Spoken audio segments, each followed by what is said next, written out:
27 রোজার রাতে সন্তান ফোন দিয়া বলে, বাবা আমি আগামীকাল রওনা দিলে রাত 2টা-3টায় গিয়া ঢাকায় নামবো, আমি সাহারি তোমাদের সঙ্গেই খাবো। মা বসে আছে, মায়ের সন্তানের বাবাও বসে আছে, সন্তান আসবে। রাত্র 2টা-3টা হয়ে গেছে, সাহারির সময় হয়ে গেছে, সন্তানের খবর নাই। শেষ টাইমে মা বাবা সাহারি খেয়ে ফজরের নামাজ পড়ে দরজার মধ্যে অপেক্ষা করতেছে, সন্তানের খবর নাই।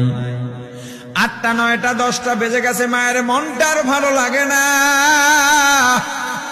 স্বামীকে ডেকে বলে, স্বামীরে আমার সন্তান কই, আমার মনটা ভালো লাগে না, একটা ফোন লাগাও। স্বামী ডাক দিয়া বলে, চিন্তা করো না, ঈদের সময় যানজট থাকতে পারে, চলে আসবে। কিছুক্ষণ পর বাবার মনটাও ভালো লাগে না, বাইরে নেমে পায়চারি করতেছে। হঠাৎ করে একটা ফোন চলে আসছে। সন্তানের ফোন দেখে বাবার সে কি আনন্দ। ফোন রিসিভ করে যখনই সালাম দিল, অপর প্রান্ত থেকে সালামের উত্তরে সন্তানের কণ্ঠ পাওয়া যায় না। বাবা ডেকে বললেন, বাবা তুমি কে? এটা তো আমার সন্তানের কণ্ঠ নয়, তবে মোবাইলটা আমার সন্তানের। ওপার থেকে ডাক দেয়া বলে, আপনি কি এই লোকেই মোবাইলওয়ালার বাবা? বলে, হ্যাঁ। আপনি এখনো বাড়িতে কি করেন? আপনার যেই সন্তান ঢাকা থেকে গাড়ি নিয়া 2500-এর দিকে রওনা দিয়েছিল, ওই গাড়িটা 2500 পৌঁছতে পারে নাই। পথিমধ্যে সংঘর্ষে রাস্তার মধ্যেই অনেকগুলো মানুষ মারা গেছে, অনেক যুবকও তার মধ্যে আছে। রাস্তার পাশে সাদা কাপড় দিয়া ঢাকা। দেখেন আপনার সন্তান এই লাশের মধ্যে আছে কিনা। মোবাইলটা আমি রাস্তার পাশে পড়ে পাইলাম। বাবা পাগলের মতো একটা দৌড় দিছে। মা মনে করছে সন্তান বুঝি কাছাকাছি চলে আসছে।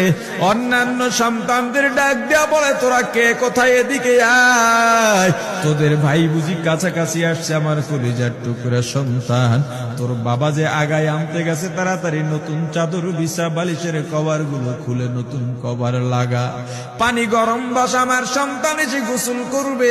আহারে সবাই ফুলের মেলা, ফুলের তোড়া নিয়ে অপেক্ষা করতেছে। 4টা বছর কলিজার টুকরা বাড়িতে নাই, বিদেশ থেকে আসবে। বাবা স্পটে গিয়া দেখেন অনেকগুলো লাশ সাদা কাপড় দিয়া ঢাকা। একটা একটা মাথার উপর থেকে কাপড় উঠান আর কৌতূহল বাড়তেছে, কাপড় উঠান আর কৌতূহল বাড়ে। হঠাৎ তাকায় দেখে কলিজার টুকরা সন্তান লাশের মিছিলে শামিল হয়ে গেছে। বাবা সন্তানকে ধরে কাঁদেন আর বলেন, বাবা এত আদর আপ্যায়ন তোর জন্য, এত প্রস্তুতি রে বাবা।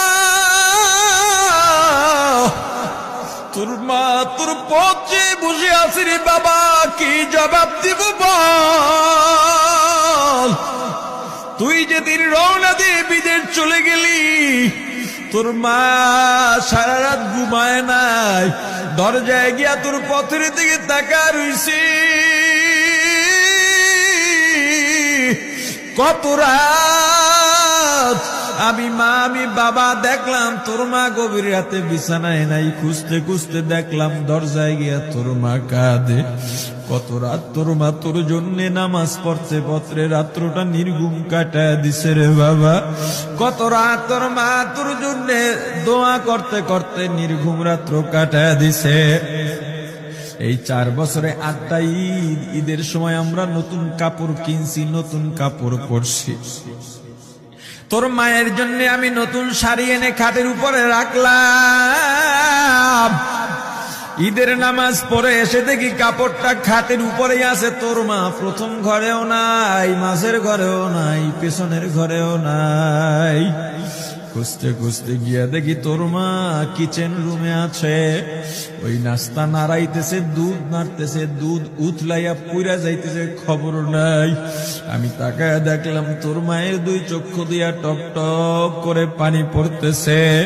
ডাক দিয়া বললাম, ওরে বিবি, ঈদের দিনে তুমি কেন কাঁদো? তোমার জন্য শাড়ি আনলাম, সেটাও কেন পরলা না? তোর মা জবাব দিয়া বলছি, স্বামী গো,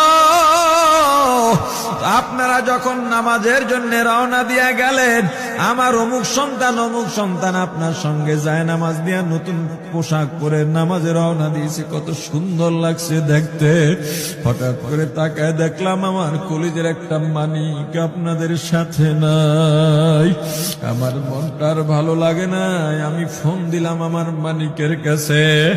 ফোন রিসিভ করে বলে, মা নাস্তা বানাইছি, খাইছি, এখনো ছুটিতে আছি, আনন্দ করতেছি, ঘোরাফেরা করতেছি, কিন্তু আমি মায়ের মন।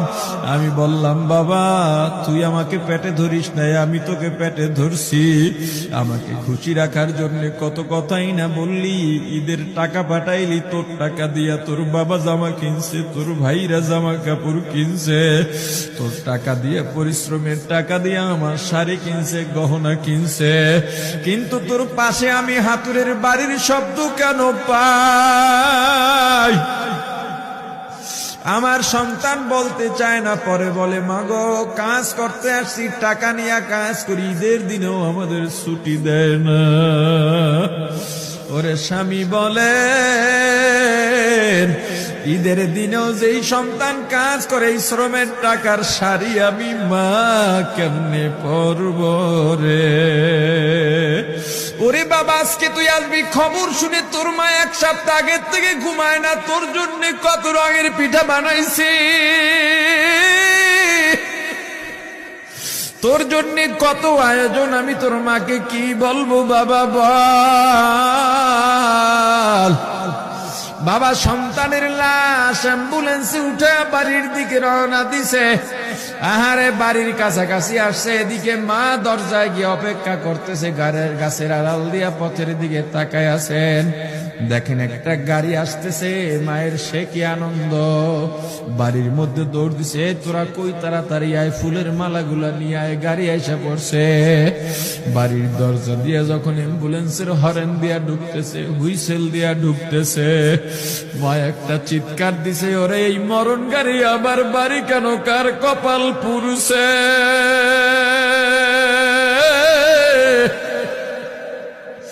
অ্যাম্বুলেন্সের দরজা খুলে তাকায় দেখে কলিজার টুকরা সন্তান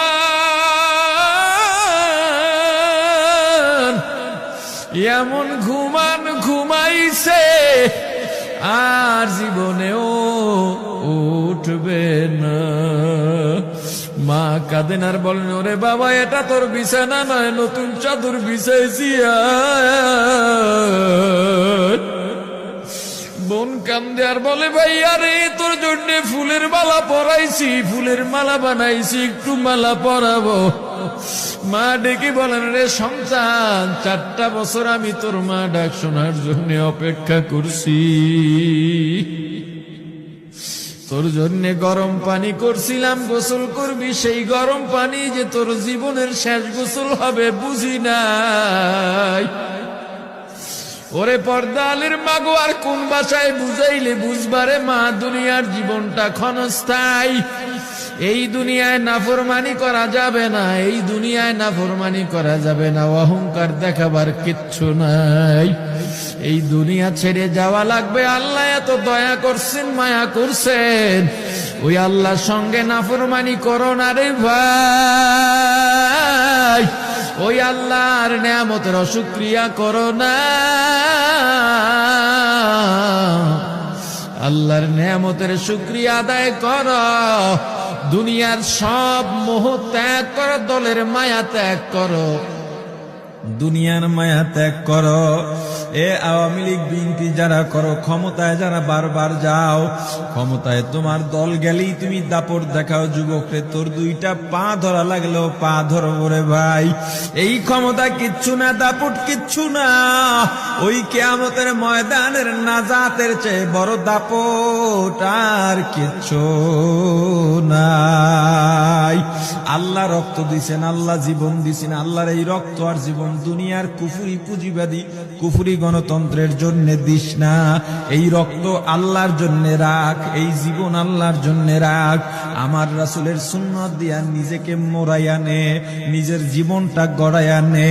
ওই পরকাল হবে তোমার আমার জন্য মহা শান্তির জায়গা।